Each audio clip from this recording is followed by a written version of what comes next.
You are listening to the 2 and Out CFL podcast, a proud member of the Canadian Football Podcast Network. Can I say one more thing? Sure.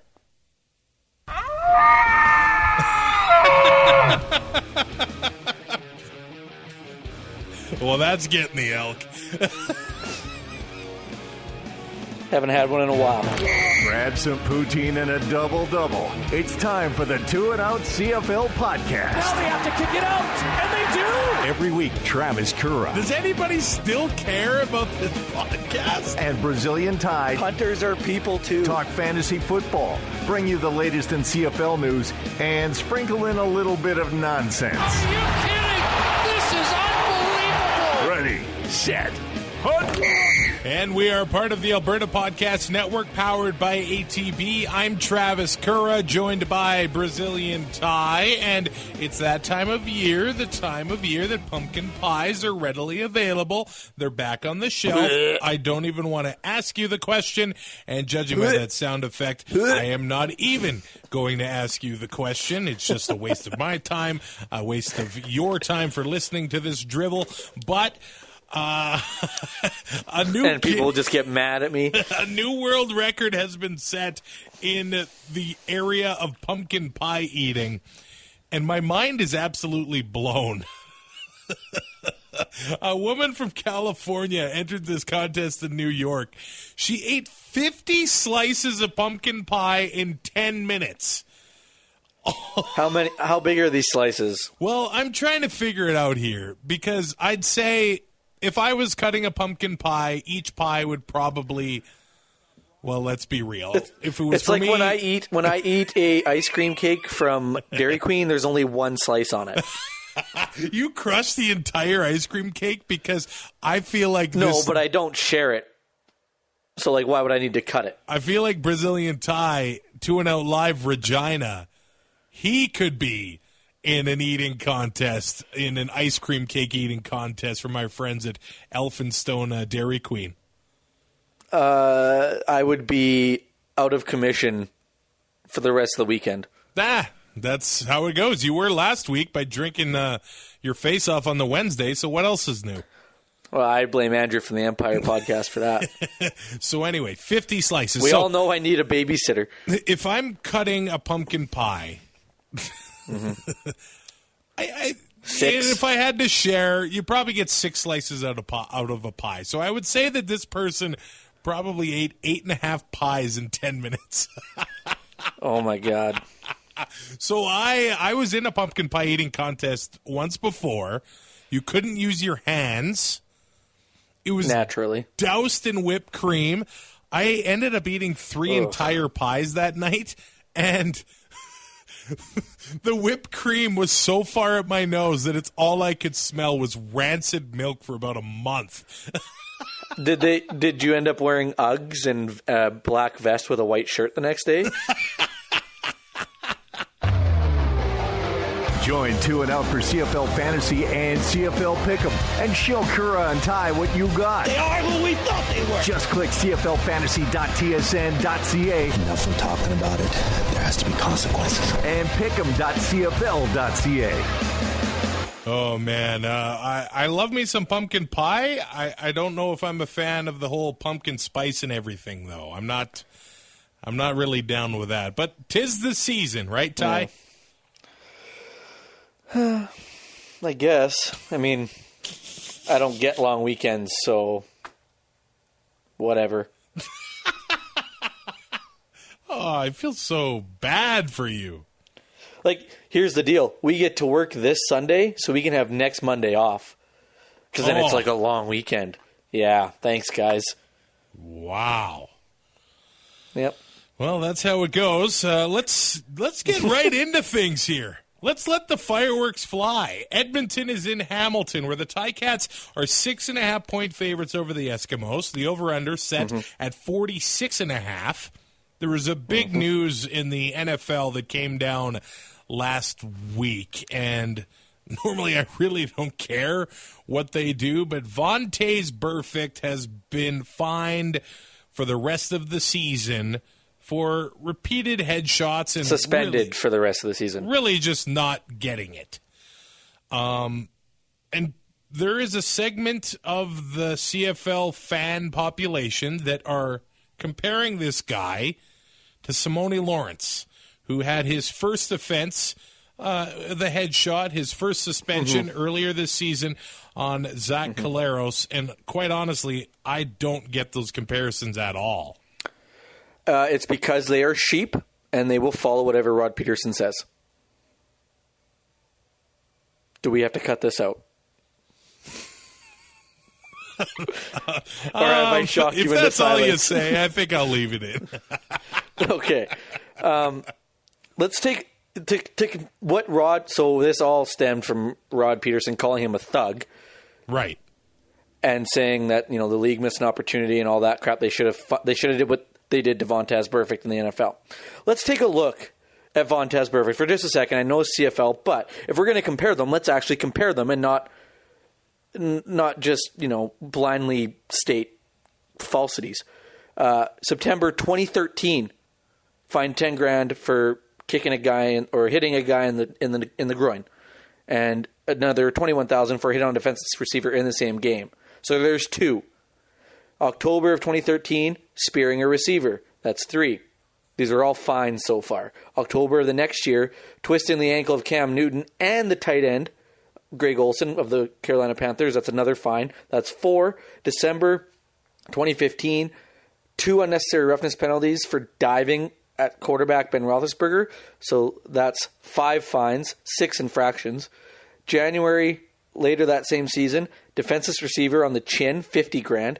January, this is like a week later, forfeits $500,000 in salary for a headshot on defensive receiver Antonio Brown in a playoff game and suspended 3 games. It was 5, came down to 3. October that same year, so the next season, gets fined for stepping on a Patriots running back. In November, fined another $12,000 for, nothing egregious. He just gave the middle finger to Bills fans, which, the NFL basically does that every week anyways. Okay, that one's actually pretty funny. That one's hilarious, I think. August of 2017, suspended 3 games for a hit on a defenseless player. October 2017, fined $10,000 or $12,000 for kicking an opponent. March 2018 was the substance abuse policy, so that's not player safety. That's all on him. And then this year, $112,000 for multiple, October of 2018, fined $112,000 for multiple examples of unnecessary roughness in one game against the Pittsburgh Steelers. And then this week with the headshot. If you find me this rap sheet on supplemental discipline for Simone Lawrence, and I'll say, he deserves the same punishment. This is nowhere close. I don't even think you can compare the leagues. I think it took them 5 times to suspend him for the first time. Yeah, it took so long to suspend him. I don't agree with the hit on Logan Kilgore. It was completely unnecessary. He was already down. It's not helmet to helmet. There is head contact.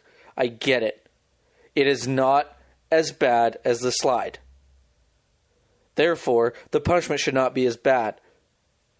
And I get it's completely unnecessary. He didn't need to do it. Kilgore was already down. He hits him in the head. I get it. Nobody gets hurt. Kilgore finished that game. Played the next week. He played the next week. So, yeah, the discipline should be lower than what it was for the Collaros hit. And I know I said, Collaros still lit and everything, and somebody literally said that they were going to stop listening, whatever. He still did it. He took a suspension. I know the appeals and all that crap took forever, but served a suspension. He's been fined a couple times this year for other crap. And it's nowhere near close to Vontaze Burfict. Vontaze Burfict has affected rule changes in the NFL because he's such an idiot. It's comparing 2 completely different things. It took forever for them to escalate to this point to suspend him for an entire season. Don't think after 3 infractions that they're going to get rid of Simone Lawrence for a season. And then for him to go on and say, it's just too bad that he has the record now. It could be somebody way back. He's still a good football player. Give your head a shake. And to call him a thug, last time I looked it up, it has the word criminal in it. he hasn't broken any laws. So, maybe, and then for Simone to come out and call him disgusting and say, you thought Canada was different, maybe the wrong choice of words. So they're both kind of at fault here. But let's be honest here, Rod Peterson has started this whole thing, and he's just pandering to Rider fans. And of course, with the biggest fan base in the league, arguably, they're going to take it and run with it. I don't think Simone has used the wrong choice of words at all. We don't know what these guys go through in the States, what they grew up with, how they got treated. No. But to say I thought Canada was different, replying to the video, just has a little bit of the racial undertones in my eyes. Yeah, but we don't know what he put up with growing up. That's what I'm saying. Maybe it's not fair for him to throw everyone under the bus because of what Rod is saying. No, but I think he's implying that what Rod said, Rod calling him a thug, was racial. But I think that's wrong. You bring up the criminal thing. That is all we can comment on as white males. That's all I'm saying. We don't know what Simone's upbringing was when he was growing up. That's what I'm saying. No, I know, and I'm not bringing that into it at all. No, I know. I'm bringing in the racial tension because, like, right now in the States, let's be honest, it's pretty divided. And when Rod Peterson calls him a thug, I believe that's what Simone is reacting to. I guess some words have intent. It becomes offensive and it becomes racial if there is intent behind it. I get that argument too. But if these guys were grown up being called thugs just because of the color of their skin, and then if somebody else calls them that, even if they didn't mean that, I'm not going to blame Simone for that. No, I see what you're saying there too. Absolutely. Who? Can I say one more thing? Sure.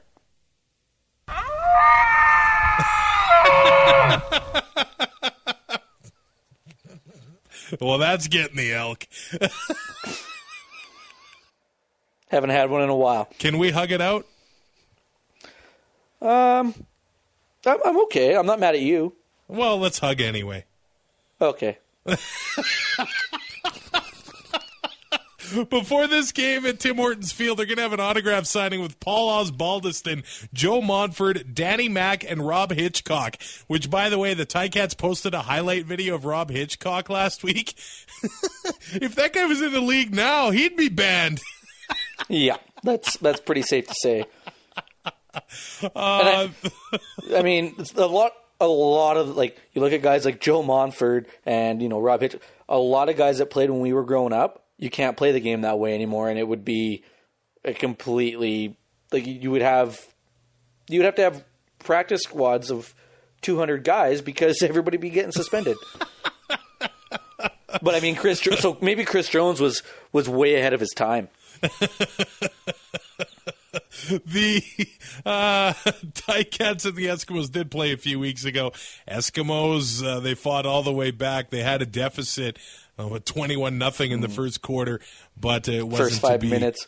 Yeah, Ticats ended up winning 30-27. The Eskimos did make a move. They signed Danny Vandervoort, who was highly touted as a draft pick in BC, and it didn't pan out. As for practice updates for Edmonton, who stayed out east, practiced at McMaster University, Anthony Orange has been limited at practice all week.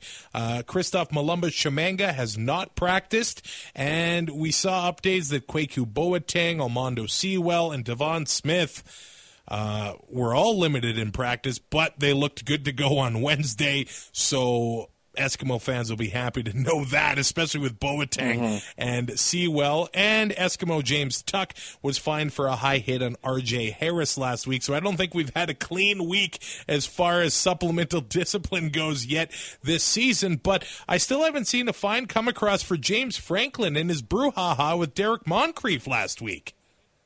I don't know if we will. Yeah, because it was Rodney Smith. Yeah.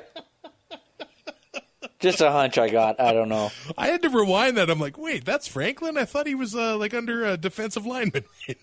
Yeah. Oh, Roddy, I love him. As for Hamilton practice updates, Delvin Breaux has returned to practice, so that's big for their secondary. And Sean Thomas Erlington was present, doing some light jogging. Who knows if he'll be able to return by the end of the season, but I only assume that they're going to be getting Tyrell Sutton more involved into the running game because I think that offense really needs it. Out east, it's been hot as heck this week, so I don't know. Must be nice. I don't know if the running game's really going to be that important, but they need to get Tyrell Sutton rolling, I think, or just have a running game in general. They need to have a running game this week if Boateng and Sewell are healthy, because they are going. That defensive front for Edmonton is going to be putting the pressure on Dane Evans. They know they need to after the way the last game that they played against Hamilton started. They know they need to get to him. They need to get to him early and knock him down. The run game can stop, or not stop, but slow down the pass rush. And then you can run so many other things out of play option, or play action, and get the ball down the field, give your quarterback more time. If they're just going to go pass happy and run the ball 7 times, they're going to get crushed. This is going to be a really tough game for Logan Kilgore and the Eskimos walking into Tim Hortons Field when the Ticats could come in and beat the Eskimos on their home turf. It looked like it was going to be bad, but they showed that they can make some really big plays and expose the Eskimos. I mean, they were just torching them down the middle. Yeah. Nobody there, and it was like playing Madden on rookie mode in the first quarter. It was, man. It was embarrassing. It'll be really interesting to see if Jovan Santos Knox gets into the lineup here. I know John Hodge from the Blue Bomber Talk podcast, a part of the Canadian Football Podcast Network, actually wrote an article saying that it's time for CFL teams to stop with depth chart deception of fans. I completely agree with him there. John Hodge for Prime Minister. I think injury reports should get lumped into that as well. I know how excited Eskimo fans were for their linebacking core of Santos, Knox, Unamba, and Dean at the beginning of the year, but here we are, week 17, and they have not all been healthy at the same time. I think the Eskimos really want to get those 3 going before the playoffs get here. Would be nice. Come in with a healthy lineup and maybe get a couple reps as a group before you just get thrown to the wolves. The Eskimos are actually 3rd worst in yards per carry at 5.3 yards a carry. Of course, when you're talking yards a carry, it's really splitting hairs here because Toronto is actually dead last in the league at 5.6, and Edmonton has given up the least rushing touchdowns in the CFL with only 6 of them. So it will be tough for the Ticats to get Tyrell Sutton going, but there aren't very many values at running back in CFL fantasy at this point in the season. He's one of the cheaper options. He did have a receiving touchdown last week. So, if you need somebody, I kind of like it because even though that Sewell and Boateng and those guys return to practice, they're still banged up. So the Ticats might be trying to run at a team that's hurting a little bit. Well, and Tyrell Sutton in the 9 games that he's played against the Eskimos has averaged 14 points, which is 2 points above his career average. And at $5,627, not a bad value pick. Other than that, you don't know what you're going to get. Johnny Augustine at $26.22 in the 2 games that he's played against Saskatchewan, where he's actually got carries, he's averaged 17.2. But that's misleading because Andrew Harris is going to start, and he averaged 11.6 in the 25 games. So, there's no value picks this week except for maybe Tyrell Sutton, Terry Williams, if you want to take a bit of a flyer and hope for return yards. Yeah, or a returner. That's about all you can hope for there. The Eskimos still do have the best pass defense in the CFL, giving up just over 213 yards a game. Jeez. Man, but Dane Evans threw for over 350, over 330 against him a few weeks ago. And I mean, Dom Davis threw for 215 and John Jennings for 58 last week. So that's higher than their average. And I mean, the Ottawa Red Blacks, they need all the victories they can get, man. So props to the Red Blacks.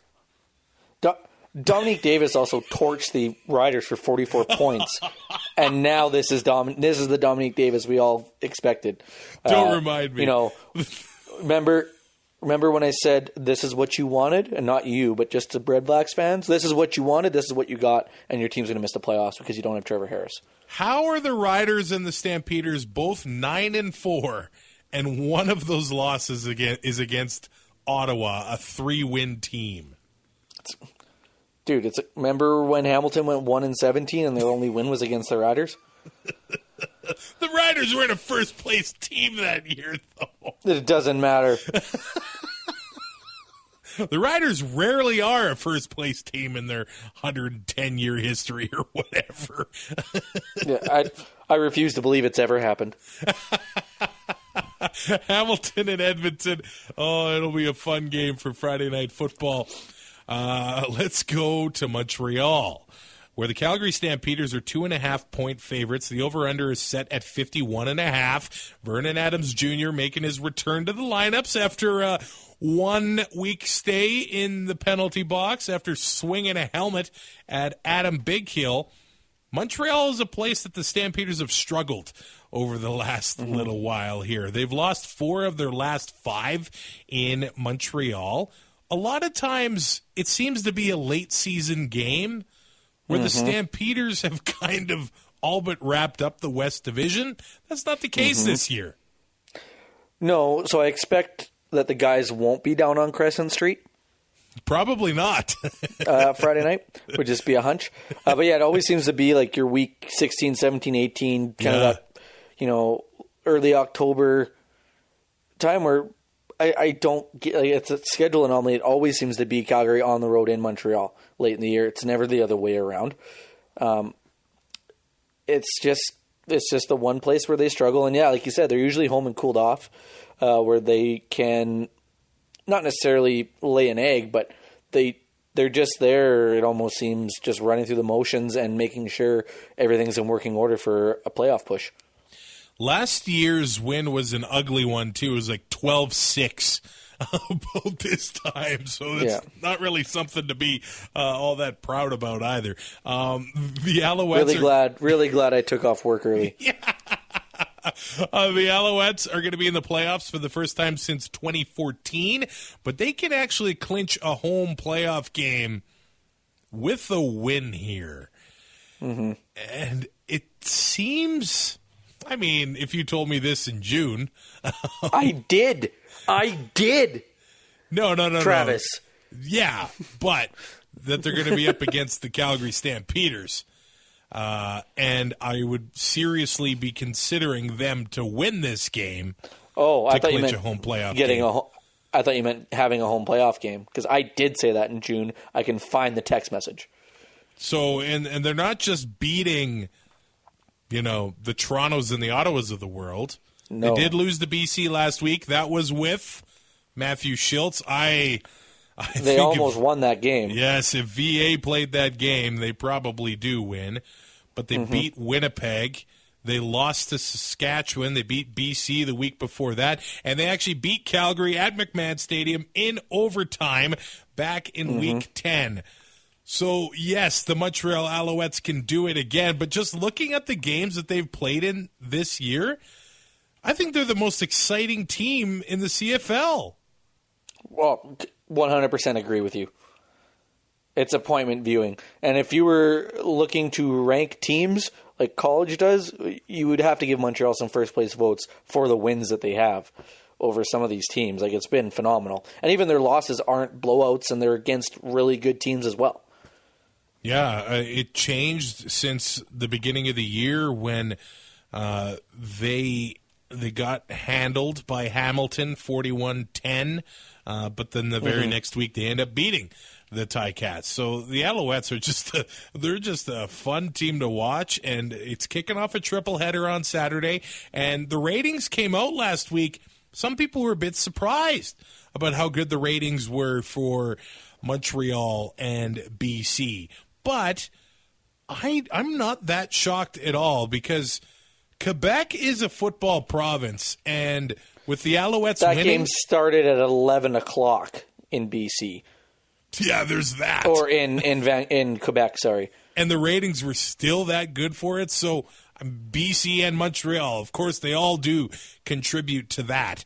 But that's a football province, and if the Owls are doing well, they like the Owls. I know they like to get more fans in the stands. They do have a smaller stadium, so that's part of it too. But I think the province of Quebec's getting excited about the Owls too. And winning will do that. Yeah, what a concept. Yeah, they went through this with Anthony Calvillo. They were winning. They were, people were going to the games. You see it with Laval, the program they have there that obviously pays their players. I don't think there's any doubt about that. But if you're going to win football and if you're going to win football games and win it in an entertaining fashion and what looks to be sustainable, people are going to show up and people are going to watch your away games on TV. And they've found something in Montreal. And let's be honest, Kavis Reed built a lot of this team. He did. I mean, is there going to be credit for him? Since he's been gone, this team has been so much better. I know. It's so weird. So let's just put the blame a little bit on Kavis and a lot on Mike Sherman. No, and like he's going to get a little bit of the blame, but I think Sherman set that team it was like watching. It was like watching football from the 30s where the forward pass wasn't even allowed. He had no idea what was going on. The Riders, they obviously moved the needle when it comes to ratings as well, and this year's no different. But they seem to be doing it more than last year, and the difference is that they have an offense. Last year they didn't. I know I myself enjoyed watching Willie Jefferson and Charleston Hughes do their thing and take the Riders all the way to a home playoff game, but the masses, they're not really into that. I can only watch Zach Collaros and Brandon Bridge make terrible decision after terrible decision after terrible decision. Yeah, so now the Riders, they had over 600,000 people watch a game against Toronto, who they absolutely crushed. So the CFL ratings, they're doing pretty well this season. Don't let any of the losers tell you otherwise. Let's start with Calgary here, who have signed veteran linebacker Marcus Ball, two-time Grey Cup champion with the Toronto Argonauts, spent some time in the NFL as well. That's a big get for that defense that already is playing lights out despite all of the losses from last year. The rich get richer. Yeah. And I know it was weird a couple weeks ago to see Calgary not in first place and not with only 2 losses. But here they are back atop the West and getting ads of guys that are going to contribute right away and can just plug into the lineup and make that defense that much better. They have also signed former Bombers running back Timothy Flanders to the practice roster, who you'll remember he made some plays with the Winnipeg Blue Bombers. He was just sharing time with Andrew Harris. He kind of would be what Nick Dembski is now. It was just, I think, the wrong passport for him, but all of the injuries piling up at running back in Calgary, they need to bring in another guy. Speaking of injuries, Markeith Ambles is out for the year after undergoing ankle surgery, and Corey Greenwood hasn't practiced this week, but Nate Hawley stepped in, and he's been making plays all year on special teams, and looks like he's going to do the same on defense. Greenwood is probably beat up a little bit. You tackle that many people that many times, your body's going to start to break down as well. For sure. Who knows if it's just a little bit of rest with him getting the benefit of the doubt, or if it's like a maintenance day, or if he's going to miss this week. But they have the depth they have on that defense right now. That whole organization, the depth they have, it just seems that they can go 1 or 2 games missing a big name and plug that hole. Yeah, because Reggie Bagleton's going to be back too. He missed. Good. He missed the last week, so I'm sure the Owls would be okay if he wasn't playing, but they're going to have to deal with him, especially Bo Lacombo playing safety back there without your boy in the lineup for the rest of the year. Pour one out. Boris Beattie has not practiced this week. Neither has defensive end Antonio Simmons for the Alouettes. Does a kicker really need to practice? I Let's think be honest, so. A kicker going to practice, he shows up, kicks 7 balls, and then everybody hates him because he leaves. I gotta go to the trainer's room. Is optimistic that they'll both play this week. Let's kind of look at what some of the major players in the Montreal Alouettes receiving core have done over the past 3 games. Devere Posey averaged 16 points, Eugene Lewis 19, and Quan Bray 9.7. That does include a game with Matthew Schultz at quarterback last week where Bray had a big old goose egg. As far as receiving goes, and he's not helping himself on the punt returns. He's not. Which Alouettes pass catcher would you like to put in your lineup this week, if any? Because it's Calgary, I would be shying away. But Jake Winicky, he's sneaky good, man. That and Posey and Lewis and Bray are going to draw a lot of attention. Yep. And, Weineke might have some favorable matchups, whether it be, against the linebacker or against, the fourth DB.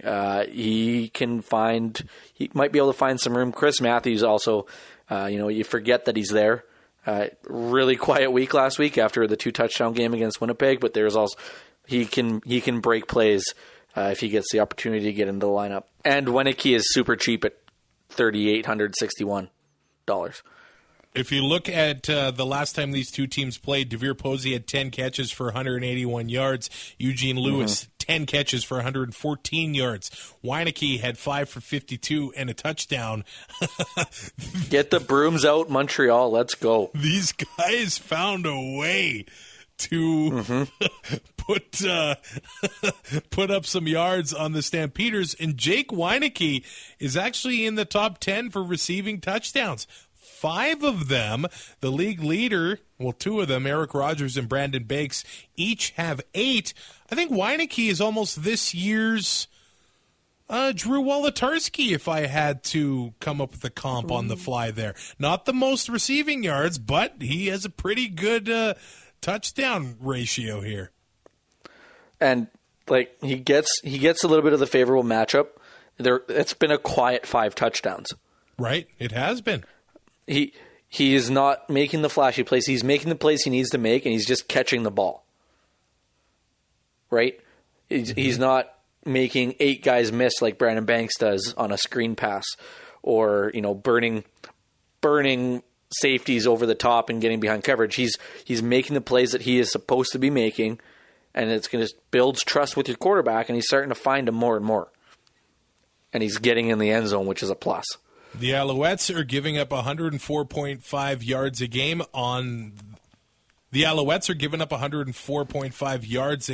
on the ground, and the Stampeders are getting Don Jackson back into the lineup. There's another team, just like the Ticats, that need to get their running game going. The last time that the Stamps and the Owls played, Jackson had 13 carries for 77 yards. He's just over $6,000 on CFL Fantasy. So if he can repeat that performance at that price, I think he'll be pretty happy. I would not be disappointed.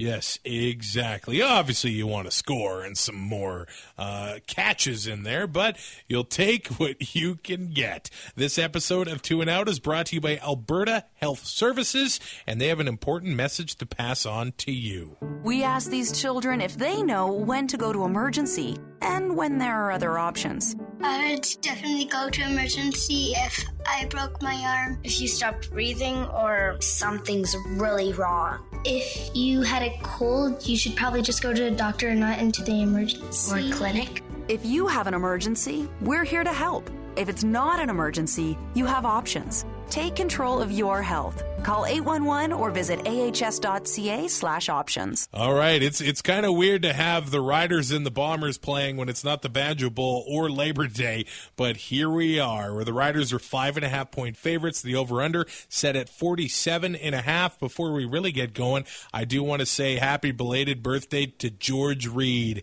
80 years old yesterday. He is CFL royalty. I am just in awe of George Reed. I've never been able to meet him. My dad was able to meet him. And this is Did your dad have his shirt on? He's got the George Reed jersey. This is why I'll always love my dad, obviously, because he's my dad. But he got me a George Reed autograph that says, "Best wishes, Travis." It's on my desk at work. I'd love to meet the living legend one day. He's got the statue outside of New Mosaic Stadium. He's just one of those guys that doesn't even seem real. It's just larger than life, and if there's a CFL Mount Rushmore, I think George Reed is on it. I think that's pretty safe to say, yep. And, it's not like he sits in the alumni booth. I know. And stuff. And that's the best. We were talking to Chris Getzlaff at Labor Day as well. They sit with, they buy their tickets and they sit in the stands with the people. Yeah. Chris Getzlaff said that too. He said, I don't want to be in the alumni lounge. I want to be in this atmosphere. Yeah, and that was the one drawback to being in that suite, was the atmosphere was a little bit different. Mm-hmm. It was. Still a great time and everything, but you can totally see where they're coming from, because we've been in the stands on opening day, for example. That was my first Labor Day this year, but opening day in that hailstorm, and then it cleared up, and that place was Old Mosaic, and that place was absolutely electric for the entire game. Mm-hmm. It's just it's a different animal to sit out there. The Riders did win Labor Day this year, and they lost the Banjo Bowl. So this is a massive game for Winnipeg, who have been kind of spinning their tires a little bit. They're 5-5 in their last 10. The Riders are 8-2 in their last 10. Oh. So both teams... You don't realize it until you say it. I know. Both teams kind of headed in a little bit different directions right now, but this game decides the season series. This one will, this decides who hosts the West semifinal at the worst. Exactly. It's mathematically possible for things to change after this, but if the Riders win this, home playoff game for the second year in a row for that team. Yeah. It's a 4-point game. Winnipeg would have to win. Would have to beat them in points. Yep. They couldn't tie, right? So this gives them that cushion. It's awesome that the schedule just worked out this way, that it's this late in the year. A Week 21 matchup would be pretty cool, but it's one of those things. The Riders have to come out and they got to get the job done if they want to host a home playoff game. The same with Winnipeg. Like you said, they're going in opposite directions a little bit. Winnipeg's still playing 500 football, but Strevler needs to, take the reins. He is going to be the starter for the rest of the year. We know this. It's done. So they're going to have to figure out some way, because teams have somewhat figured out what Strevler can and can't do, and they're starting to exploit it.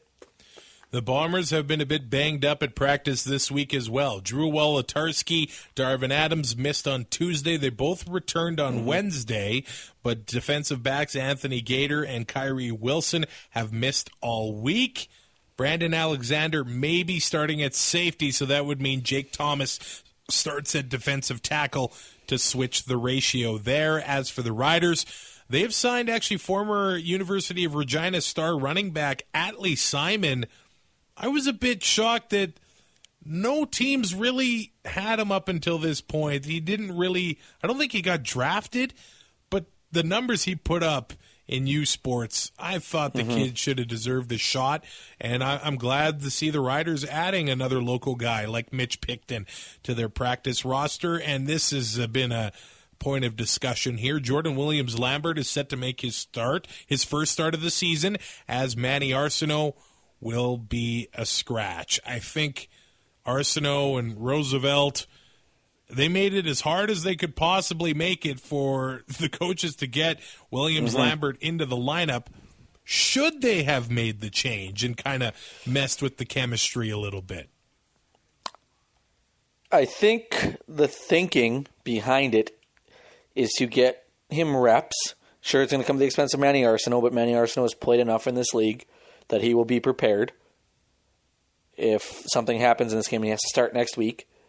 But you don't want an injury to happen where Jordan Williams-Lambert has to come in and hasn't taken any first-team reps, hasn't played anything. This way, he gets in, gets some reps, and they can go forward from here. And they're going to have the depth that they need at that position. And with Cody Fajardo, who knows what he'll be able to do with all these weapons. I mean, he could start putting up, not that he's not putting up big numbers already, but I mean, this is just going to cement the fact that they could make it to a Grey Cup with the depth that they're adding.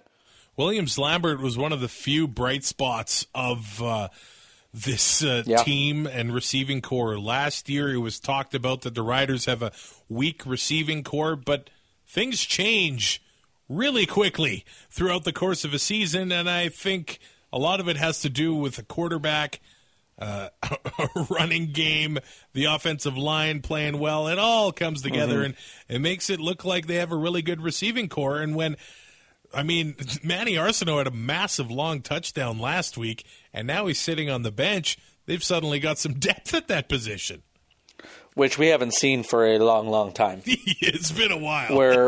where somebody can come off the bench and start the next week, and we think, this guy could have 90 yards and 2 touchdowns. The last couple of years, it's been like, if it's not Shaq Evans or Naaman, there's not a whole lot going to happen in the secondary today.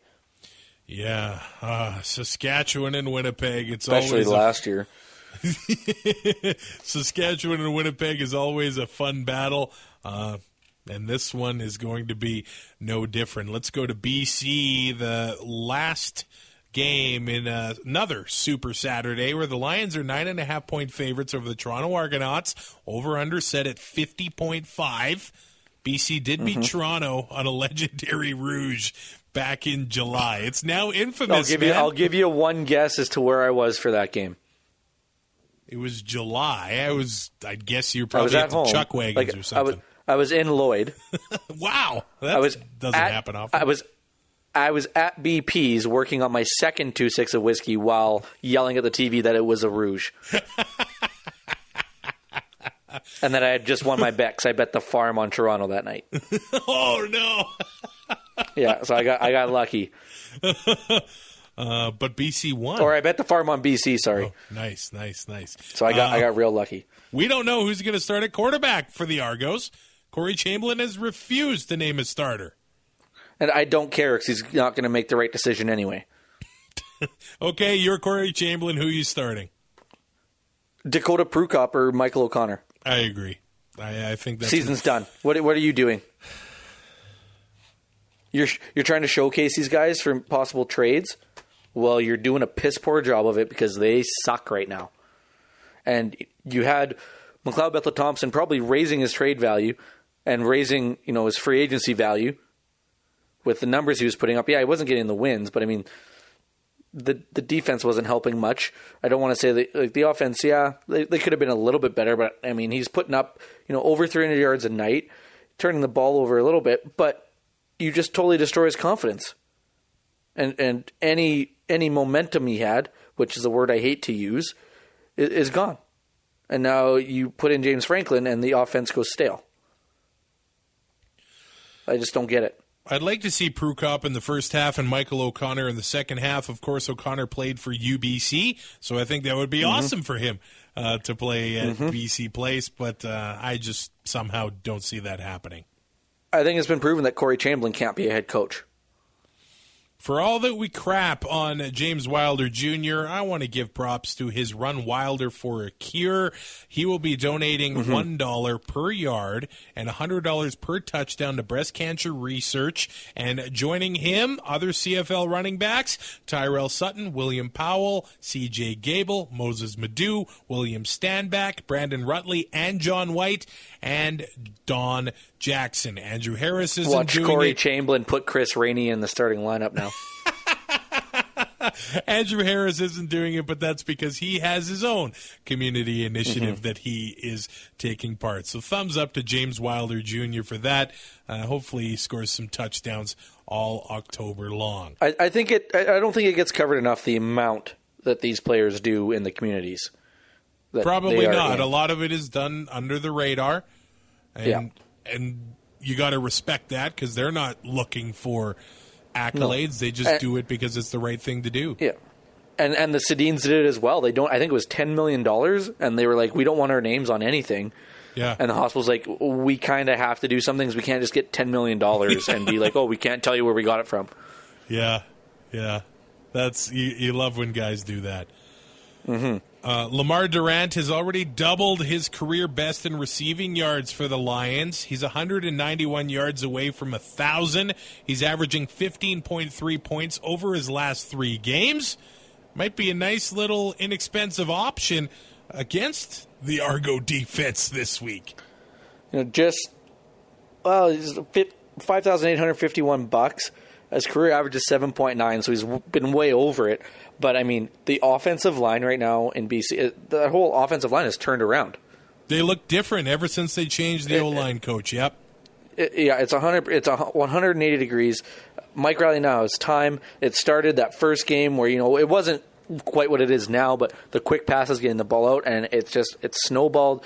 And now they're starting to, with the adjustments they've made, they have been able to spread the ball out and find guys. And a guy like Lamar Durant, with Deron Carter and Brian Burnham in that receiving core, is reaping the benefits, having the chance to maybe get favorable matchups. The Argos are giving up the most passing yards in the league, 325.8 yards a game. They are giving up the worst completion percentage to opposing quarterbacks, 73.7% every single game. So this might be a big Mike Riley game, considering how the offensive line has been playing, considering how John White has been going since he has returned from injury. I'm pretty sure the last time I picked Mike Riley was their win over the Toronto Argonauts, and it did not pay off. But there's a real shot here that this could be Mike Riley's biggest fantasy game of the season. He hasn't been the monster he was in Edmonton so far while in BC. So 10 games against Toronto in his career, he's averaged 21.2. His career average per start has obviously come down because of this year. He was I think he was up around 23 or 24 points. He's now down to 20.8. But at just over $9,000, let's say he gets you 21.2 and he hits his average, you're only paying $424.91 a point. That's a pretty good bargain here. John White has been averaging 19.4 points since his return from injury 2 games ago. So that's a nice option which too. Which is well above his career average. Hop on this while it's hot. In the Canadian Football Podcast Network Fantasy Challenge this week, I've got BB Can Ryan, and you have Ryan from Canadian Football Countdown. Well, I already know what BB Can Ryan's lineup is going to be. It's going to be all Stampeders. Yep. But you have a shot here. So you could literally just pick the same lineup and hope that you might get like one extra point. Yeah, exactly. Like just pick one player different. I'm in a 3-way tie for first. I think it is with Ryan from Canadian Football Countdown. You're just a win behind, so this is a big one. Who's weirdly the commissioner. He's in first place. There's something shady going on. What's your fantasy lineup this week, buddy? Dane Evans, William Powell, Terry Williams hoping for some return yards, and they're probably going to split carries a little bit with Don Jackson. You'll probably get some plays out of the backfield. Braylon Addison, Naaman Roosevelt, and my best friend apparently, Deron Carter. And I did not pick a defense because BC's defense, not that cheap. Hamilton's defense, not very cheap this week, so I went defenseless. All right. I went with Mike Riley, putting money where my mouth is. I went Don Jackson, Tyrell Sutton, Brian Burnham. I got the Riley-Burnham connection. I put Josh Huff in there. He's still only $2,500. He gets around 9 or 10 points a week. If he gets that without Markeith Ambles, I'll be happy. I got Marcus Tucker in my flex, who you know what's going to happen now that you took Marcus Tucker? He's going to get like a 3-point week. I know. That's exactly what's going to happen. It's almost been at the beginning of the year, Jalen Acklin was having some big games for the Ticats. Now it's kind of switched over to Marcus Tucker, who last week had 5 catches for 80 yards, 13 fantasy points. The week before, 3 for 54 against Edmonton, a touchdown, 14.4 points. He's only $3,382, and I think he might be a decent, cheap receiver this week, and they're just hard to come by.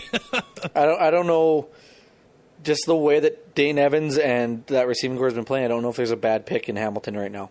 Yeah, they seem to be able to feed all of those hungry mouths. And I've got the Lions defense.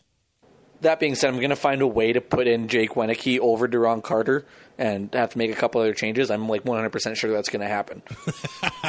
Who are your top projected guys this week? So Chris Strevler, again, 2 starts against the Riders, 26.7. Dane Evans, 24.2 in his lone start against the Eskimos. And Vernon Adams Jr. Actually is the most expensive starting quarterback this week. 3rd highest in points per start against the opposition with 21.3. Running backs, James Wilder Jr., 21.7 in the 4 games he's played against BC. William Powell, 19.6 in 8 games. Johnny Augustine is 3rd with 17.2, but you know that he is not going to be getting the bulk of the carries. Chris Rainey, I don't know about. So Terry Williams at 14.6 points per game in 4 starts. And then receivers is like Brandon Addison's the one standout at 25.5 in the 1 game this year. Wenicky comes in second at 18.2. Do we know what's going on with Luke Tasker yet? He could draw back into the lineup, and that wouldn't be good for Marcus Tucker or Jalen Acklin. No, because he is 3rd with 17.5 points per game in 9 games. Kenny the King Lawler, 16.7 against the Riders this year. He's averaged, and Greg Allenson was 16.4 in the 11 games that he has played against Hamilton. And just because to prove why I picked him, to give it a reason why Duron Carter's in my lineup, in the 12 games that he has played against Toronto, he has averaged 15.6 points per game, and he was pretty cheap at 46.40. Here's one more note on that Toronto-BC game. Devon Claybrook says that the Lions are playing like every game is playoff football here. But if the Eskimos beat the Ticats on Friday... It literally is. It is, actually. If they lose, they're done. If the Ticats lose to Edmonton on Friday, then the Lions are done. Yeah. So I wonder how that would change the game for the Lions. I know that the depth charts are already in, and I know Mike Riley is a competitor, but that just changes your mindset, I think. It really just becomes a game about nothing unless guys are really that fired up to play for their jobs. And that's what you got to hope for, right? Yeah. You got to hope that they're going to play for a little... Like you want to play, and I know it's football, there's no emblem on the front of the jersey kind of thing, but when it comes down to that, you just don't want to have pride in yourself to go out there and perform up to your potential. So if it does turn out that Edmonton wins and BC's eliminated, Clay Brooks has to kind of hope that the guys want to play for themselves, not only for the team, but play for the guy beside you and play for yourself, because everybody's going to have to find jobs again next year for like free agency and stuff like that, right? We are part of the Alberta Podcast Network, powered by ATB. I want to point you into the direction of Ed. Conversations about the teaching life. No lists, no inspirational quotes, just honest conversations with teacher Shane Lawrence. Hear interviews with educators every week and a monthly check-in with a roundtable of local teachers. Oh, it's one of the most underappreciated jobs. I think I know how I was in class. I know how you were in class. So hey, thank you. Hey. Okay. The only reason I was the way I was is because we were friends, and you were a terrible influence. Again, yeah. Hey, where was the Rambo review? Coach Vic, have to do that. Coach Vic wants to know. If you want nothing but cheesy violence, you'll enjoy it. Is that a good enough review? You just described every Rambo movie. Hey, the first one had some quality acting, man. Don't besmirch that. Well, and it was filmed in Hope, BC. So I mean, it did tug on the heartstrings a little bit, right? I love that little Canadian. CanCon. I love that Canadian connection there. So check out Ed Conversations About a Teaching Life and all the other great shows at albertapodcastnetwork.com. If you need any CFL tickets, well, you need to go to SeatGiant.ca. The NHL just got fired up last night as well. SeatGiant.ca, Canadian owned and operated, Canadian prices. So that's big. You don't get any crazy surprises in U.S. conversions when you put it on your credit card. If you use the promo code APN, you'll save 5%, and you'll support the Alberta Podcast Network in the process. SeatGiant.ca for all of your tickets. Use the promo code APN, and we should remind you, 2 and Out Live coming up November 21st at Booker's Barbecue Grill and Crab Shack. I can't wait for this. It's the afternoon on the Thursday, so you can go hit Spirit of Edmonton. You can go to the CFL Awards. You can do whatever you want, or we can all just stay at Booker's and have meat. We could just stay at Booker's and, eat an entire cow and drink all of their beer. Maybe we should make that our life goal. Drink all of their beer. Yeah, until you got to drink all the crappy stuff, but... Shocker, not a big fan of craft beer. There are literally 7 tickets left. So, 2andout.ca. Get them before my mother does. Uh-oh. She might buy the rest of them. They might end up on SeatGiant.ca. Oh. Yeah. She's just pocketing all the profit, not going to donate any of it. She's scalping them on there for $40. Tickets are $15. They include your first drink and a donation to CFL Fans Fight Cancer. So 2andout.ca. It's sticky to the top. Click the link and follow the links to get your tickets for 2 and Out Live November 21st in Calgary. Also, we're making the first order ever of 2 and Out CFL Podcast T-shirts. We've got right around 35 orders right now, but we're not going to put it in until after Thanksgiving. So you do have just under 2 weeks to get your order in. We're selling them for $20 Canadian. If you don't live in Canada and you don't or you're not coming to the Grey Cup, we will ship them to you. We're just asking that you cover the postage. And we're also going to donate proceeds from that to CFL Fans Fight Cancer. So Brazilian Ty, tell us about these 2 and Out T-shirts. They don't only come in black. How can people make their order? You can DM the podcast account on Twitter if you follow us, and we'll follow you back just so that we can communicate that way. There's also, if you don't follow us on there, but you follow the two of us on Twitter, individually, you can get our DMs there. There's the Facebook page. Travis has not given me the Instagram password and username stuff. So if you do get on there, that's his responsibility. Throwing me under the bus again. We will literally take orders any way you can get them to us. If you know our phone numbers, you can call us. I will probably screen your call and call you back later, or just fire you a text, new phone, who dis. Not only do they come in black, you can get them. We have kind of altered the design a little bit and went with team colors, or the closest that I could get to team colors on the website we're using, and went with the team secondary color as a one-color logo. So, for example, the Bombers are a royal blue T-shirt with a gold logo. BCs, which are super sharp, are the orange with the black logo. And then Montreal, we went navy with a red logo, and so forth and so on. And when you do order or you're asking about them, we can send you the proofs of those too, just so you can see what they're going to look like before you decide to purchase one. And I do want to read email we got from the mailbag on 2andout.ca from Chad. It says, "Hi, guys. I just wanted to thank you for a fun and entertaining podcast. I'm one of those weirdos from the American Midwest, lives in Illinois, who loves the CFL. I've been a fan of the CFL and the Calgary Stampeders since 1993, when Doug Flutie was paralyzed by the cold in the West Final and the Stamps lost to the Eskimos. I have not yet attended a CFL game in person, but your podcast gives me a little taste of the game day experience. Keep up the great work, and I hope to see you at McMahon Stadium one day. Sincerely, Chad Oliver." That's cool. 2 and Out Nation is like global. The borders don't hold us in, man. No, We are, going. We're going to be 2-0, 2.0 next year, I think. We might have to do a world tour. It might not just be a Grey Cup show. We might have to do at least a North American tour to start. 2-0 live in Chicago, Illinois. How many people do you think we could get?